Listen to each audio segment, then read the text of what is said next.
Thank you very much, Smart. And let me first of all congratulate everyone and the entire country. Comrades power! Comrades power!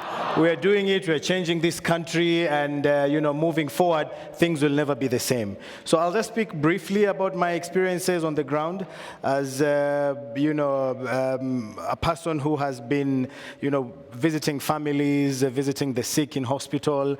I think there have been gross human rights violations in the last couple of weeks.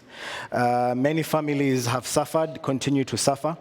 We have an entire ward at the Kenyatta National Hospital of victims of police excesses, and that's just one hospital. We have many other hospitals in different parts, not just of Nairobi, but of the entire country that have people who are sick. Up to now, we're still trying to understand the magnitude of the violations that have been meted out on Kenyans. I think in the midst of everything, we get, taken up by the success, the dismissal of the cabinet, the withdrawal of the finance bill, and we forget to remember that people have paid with their lives and limbs for us to be where we are today, and they must never be forgotten. In a number of instances, some were even, approached. I remember we were at the burial of David Chege, and the police officers were there.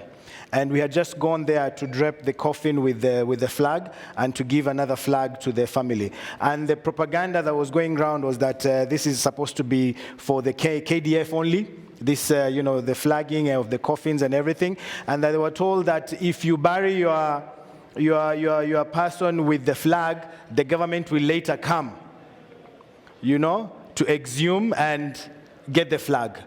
So there are things that are being said out there that are completely out of line. And I think it's important for us, and we were discussing, to remind Kenyans that this is an opportunity. We are supposed to be extremely lucky and, honored to be living in these times.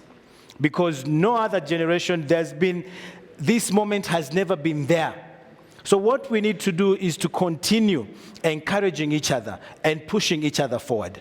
I think it was Kindiki who said that, the financiers, fellow criminals, power! Fellow criminals, power!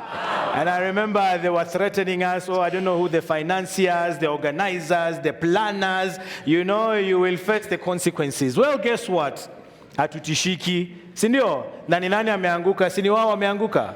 So we are saying, this is a moment, and each and every one of us can play a role. The question that we need to ask, what are you doing to bring forward this change? Okay, Hussein, I'd like to come back to you shortly.